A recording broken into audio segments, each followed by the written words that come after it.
কেন? পুলিশ ধরলো কেন দাদা? চলো চলো, কি করেছেন দাদা? দাদা পুলিশ কেন ধরলো?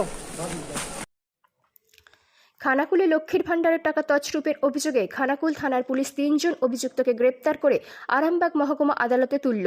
অভিযুক্তদের নাম অশোক কুমার দাস, গোপাল জানা ও সনাতন জানা।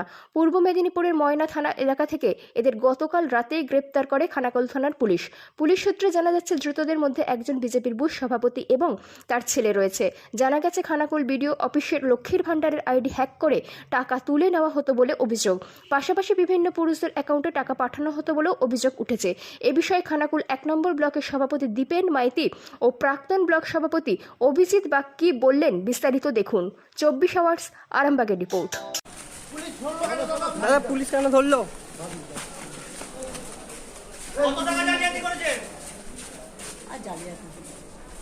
আইডি হ্যাক করা হয়েছে খানাকুল 2 নম্বর। কি বলবেন বিষয়? দেখুন, বিজেপির যা চরিত্রটা, যে বারে বারে ওরা তৃণমূলকে দোষ দিচ্ছে, তৃণমূল এই করেছে, মানে বাজে বাজে তৃণমূলের সম্বন্ধে কথা বলছে। বর্তমান পরিস্থিতি কি দেখা যাচ্ছে, যে আজকে দিদিমণি মহিলাদের জন্য লক্ষ্মীর ভাণ্ডারের প্রকল্প একটা টাকা দিয়েছিল, যেটা 500 টাকা করে দিচ্ছিল, সেটা 1000 টাকা করে দিচ্ছে। তো এনারা অনেক দিন আগে থেকেই ওই হ্যাক করে 8 জনের নামে কোথায় সম্ভবত টাকাটা তুলছিল। বর্তমানে তদন্ত সাপেক্ষে ধরা পড়ে গিয়েছে এবং যিনি ধরা পড়েছেন, যিনি করেছেন, তিনি একজন বিজেপির সভাপতি বুথের। তো এই ওটা আপনার কিছু খানাকুল 2 এ ময়নাপুর বুথের সভাপতি। যাই হোক, এখানে আপনারা কি চাইছেন? এখানে তদন্ত সাপেক্ষে যে শাস্তি হওয়া উচিত, দৃষ্টান্তমূলক শাস্তি হওয়া উচিত। কেন, যেটা গরিব মানুষের টাকা, যেটা মুখ্যমন্ত্রী আমাদের দিচ্ছে, সেখানে বিজেপির নেতাদের এই অপকর্ম করার যে প্রসিডিওর ওরা মেনটেন করে চলছে, প্রত্যেকটা ওদের নেতা এবং এমএলএ এতে জড়িত আছে। এমএলএ যদি না সাপোর্ট করতো তাহলে কিন্তু ওরা এই সাহসটা করতে পারতো না।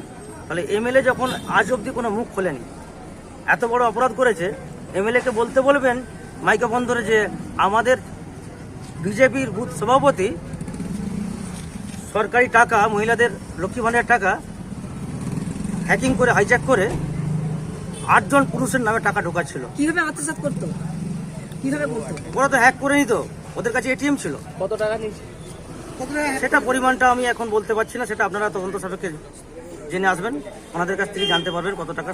যেহেতু কোর্টে উঠেছে, উনি প্রশাসনের আওতায় গেছেন, নিশ্চয়ই আপনারা খবর পেয়ে যাবেন। কতদিন ধরে করছে বলে মনে করছে? আমি দীপেন মাইতি, খানাকুল 1 নম্বর ব্লক সভাপতি।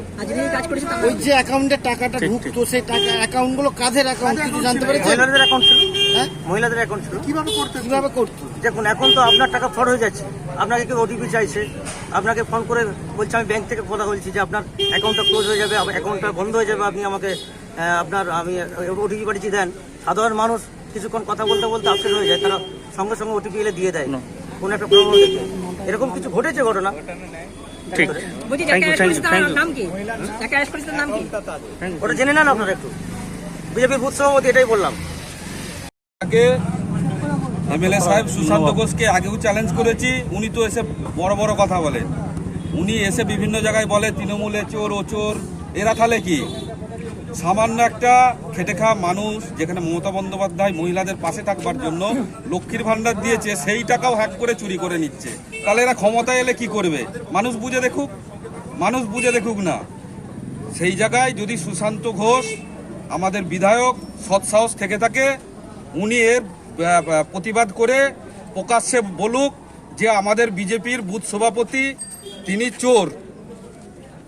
তো আমরা তো দীপেনদা বলেছে আমাদের সভাপতি, আমরা তো একই কথা বলছি যে ওনার দৃষ্টান্তমূলক সাজা হওয়া উচিত। আর গোটা পার্টিটা দুর্নীতিগ্রস্ত, ওই হ্যাক করে উপর থেকে নিচে পর্যন্ত মানুষের টাকা নিয়ে লুটঘাট করছে। আজ প্রমাণিত হলো। আপনার নাম? অভিজিৎ বাগ, প্রাক্তন ব্লক সভাপতি। Thank you.